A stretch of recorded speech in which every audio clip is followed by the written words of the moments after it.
Oh, There we go. Oh, there. Hi. You, I'm Mike Morales with the Tequila Aficionado Media, and you're watching us on Sipping Off the Cuff. dipping off the cup. This gentleman out there is. Alex Perez.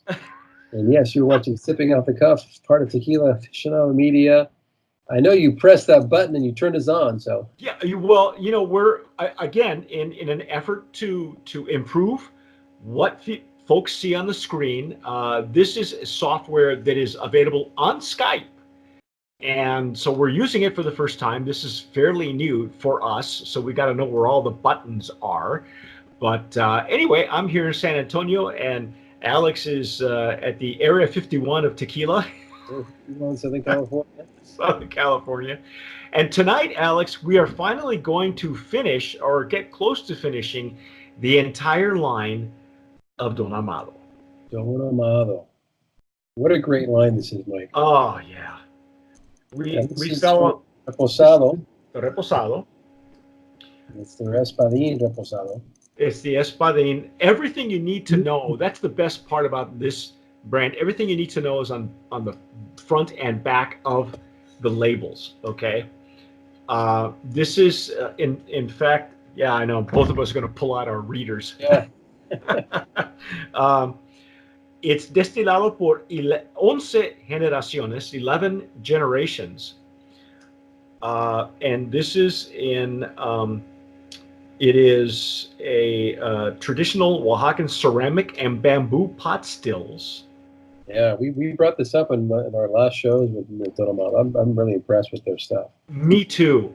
It is so authentic and rustic. Rustico, as a matter of fact, is what we called it. This is the, if you, I don't even know if you can read that. It's the sello de calidad from, and right here is, I think it's a right here. Oh, there we go. Let me just put Real Minas, Santa Catarina Minas. So it's considered a minero, I suppose, right? Or Real de Minas. Yep, there it is. So for those of distillery, Real de Minas. Yeah, and well, it's also where it's located. So I know a lot of folks look for Santa Catarina Minas in Oaxaca.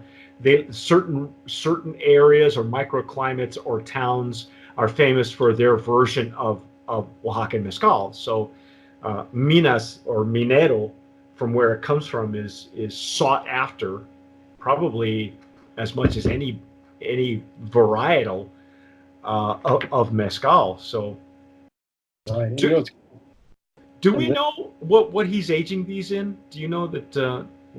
You know what? I couldn't find any literature on it. I did a quick search. It sounds like they're aging it in some old Pedro Domecq barrels. Oh, no kidding! So Pedro Domecq is brandy. Tasting this and smelling this. It's supposed to be aged for 6 months in Pedro Domecq Mexican brandy. Look at the bubbles on this thing. Ah. Pedro Domecq is brandy barrels. Yeah, brandy barrel. That's new. That's really new. I've not heard that before. So I'm looking forward to tasting that. This is the Stasel Jarrito for mezcal is the one I'm using. It's the one with the wider mouth, and the artwork on the label. Love the artwork on the label. It's the texture. The texture on the. Isn't this this is probably agave paper, isn't it? Could be. It could be, I think. It is. On the back shows you the pot still. Yeah, what it looks like, the bamboo pot still. Yeah. Check that out. It is 45% alcohol by volume, so it's a 90 proof. Let's see what this. Qué lindo. Oh, I love the bubbles. I love bubbles. What a bouquet on this. Already? Oh my God. Oh. Oh. Now, see, I'm not too keen. I'm not as well versed on brandies. So, since you have probably a lot more experience with this kind of stuff than I do, I've only had one type of brandy, and it's E&J, and it's never been. It was more like, yeah, isn't that Ernest and Julio? E&J. Well, Yeah. this is it. This is a really nice concept because brandy is grape based. Right. Okay, so you've got the fruitiness of whatever is in that, whatever touched the barrel, and then obviously you've got the fruitiness that comes from the process of making the mezcal.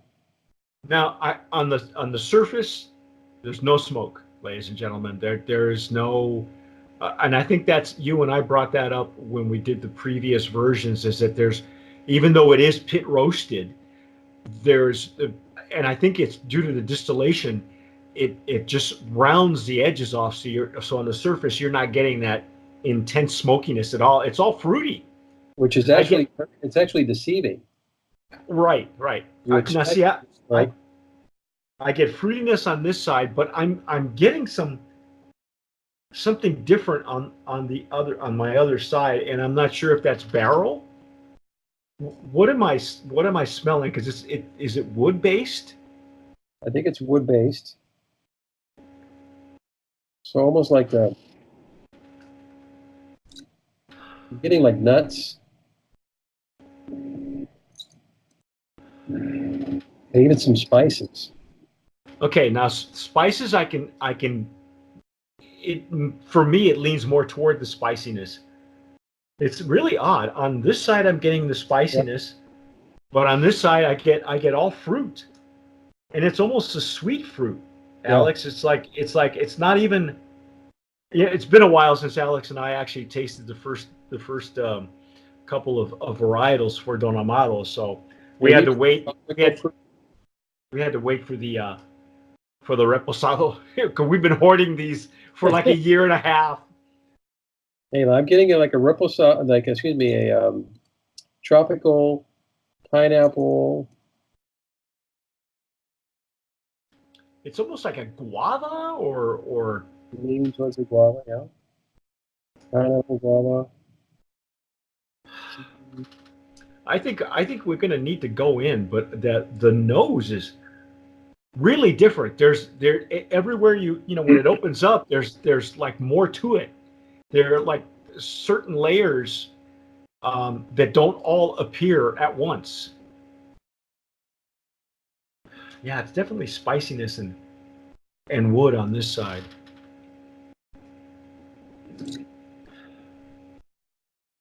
I'm even getting like a little pepper. Could be it. All right. Okay, let's give it a shot here.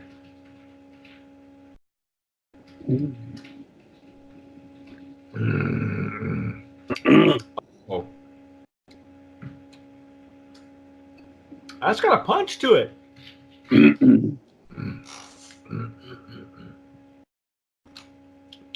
Almost like a sweet smoke. It's there and then it's gone. There was like an explosion at Mid Palate too. Yeah. Remember when I said that the nose, there are certain layers to the nose that don't all appear at once, but on the first intake, they all the flavors just blew up at once.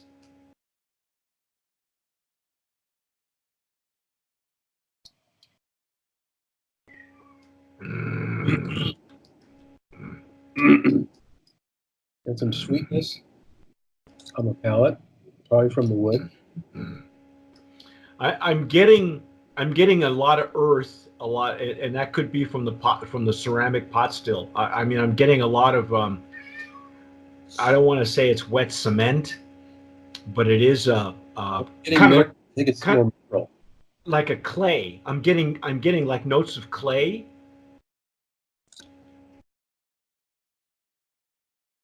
Is there any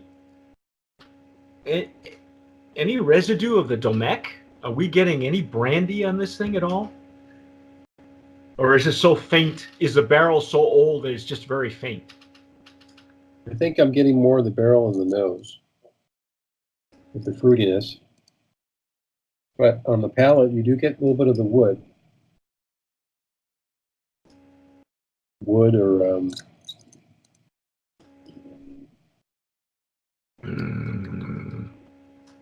definitely getting earth. I'm getting clay. Well, it's definitely a little smoky on the palate, but then it goes away. It's just enough to, it doesn't overpower the fruitiness and the wood notes. Or the clay notes, for that matter. Reposado. What's that? Or even the clay notes. It's not. You're right. The smoke doesn't linger. It disappears. It's almost like an afterthought.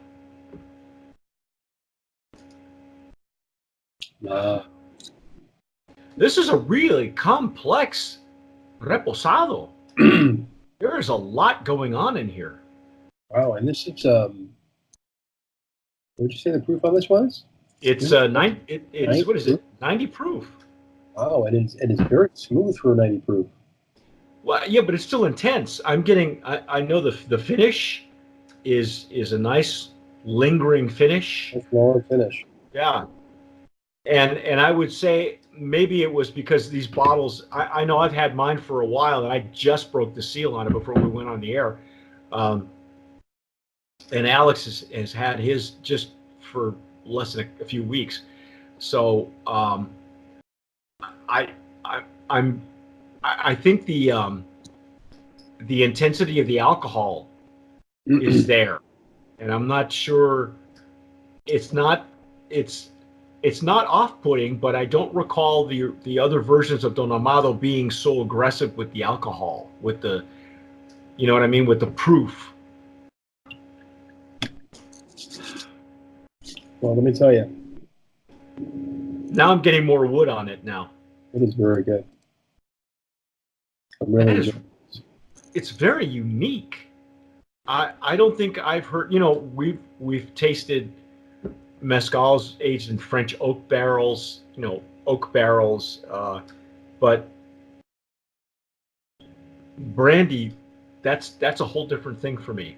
Yeah, me too. And you know what I really get? There's some really deep fruit notes on the nose.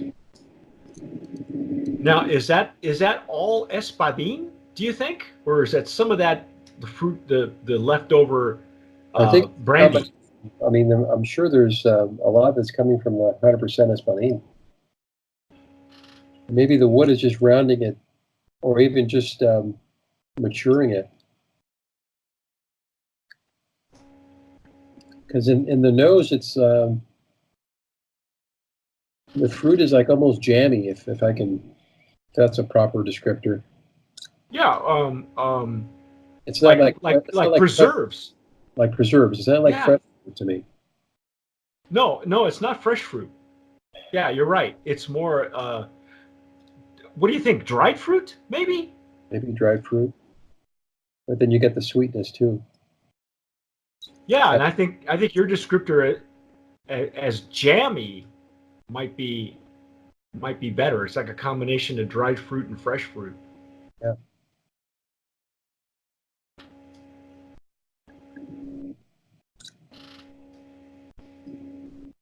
Mm.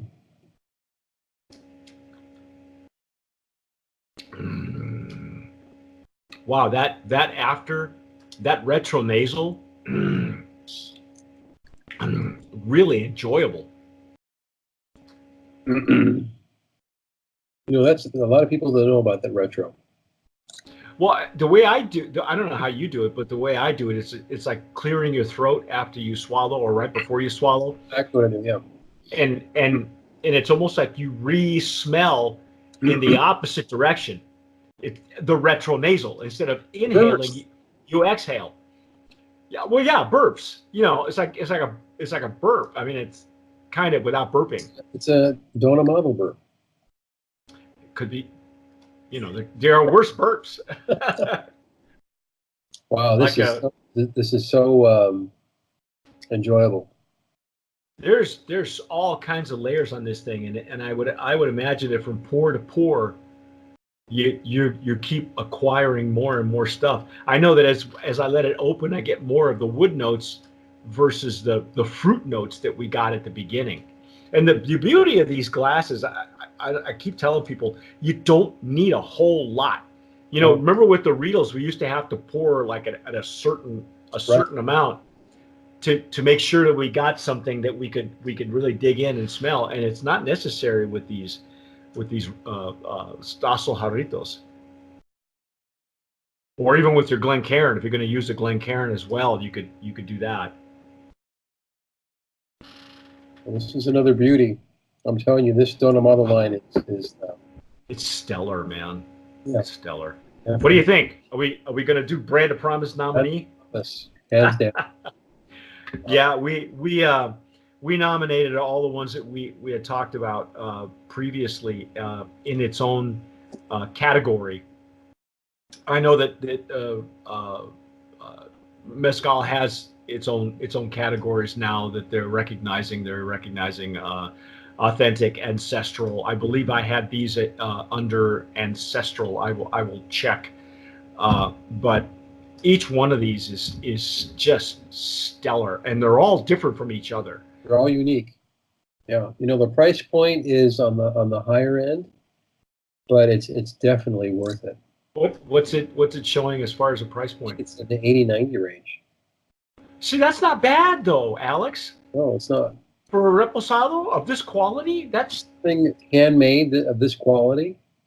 You know, you typically will buy a whiskey, but the effort that goes into something like this and the quality in the glass is just like you said, it's stellar. Yeah, really a bargain when you think about it, just because of the beauty of each of these varietals. By the way, these are from what I still see it, they're imported by Haas Brothers, and these are curated by Jake Lustig, who folks out there might know him from Artenome, the Artenome series. Fuente Seca is another one that he's involved in. This guy, we call him the Nick Fury of tequilas. So he has a tendency to assemble the Avengers, and and they come running, and it's amazing stuff. Yeah, this is a rich. It's pretty rich for a repo. Yeah. Wow. I think I know we've done almost 20 minutes, and it's really worth dissecting even further, but we'll let you folks do that. But again, Brand of Promise nominee in the Mezcal high proof category, and yeah, great stuff, and really not worth every penny as far as I'm concerned. I'll tell you this. This is I just pulled it up. I don't know if the old bottles I don't know if the old bottles are still around and if it's the same type of juice. Not sure. But so if you do a quick search, you'll see the old bottle, like on Bevmo. Bevmo's got the old bottle on. Oh, no kidding. Yeah. Oh my gosh. So it doesn't look like this then? No, it does not look like that. I mean, I'd love to find an old bottle. I'm going to start hunting around, see if I find one. They're probably treasure bottles. If you can find them, for that price, I'd pick one up and hang, hoard it. It says Bevmo has it for $59.99. Really? That's a steal. Holy cow! Get them while you can, folks. Okay, see, Old Town Tequila. Let's see, San Diego. See, he usually has. Oh, okay, I was mistaken. I thought it was higher price point. They've got it for $45.99. Are you kidding me? Steal. It's a steal. Such a deal. Oh my gosh. Well, it's the Chuga and the Largo that's at the higher price point. Oh, okay. So they're not giving. This is the loss leader. Oh my god. This one is pretty incredible. Yeah. Again, you're the cocktail guy. Would you put it in a cocktail? Oh, of course. Why not? What would you off the top of your head? What are you going to use this for? You know what? I always like to experiment with a old fashioned first, and then take it from there. But I'd love to play with this and some bitters and see what I can come up with. There you go. Yeah. There you go. Well, you've heard it here first, folks. That's our take on Don Amado Reposado, the Espadín. Get it while you can. I'm not sure If you can get it at the low end price, do so. If you can get it at the high end price, Yeah, do so. The old bottle. I'm gonna go look for it. Go, yeah. Well, if you find it, take a picture. It never happened.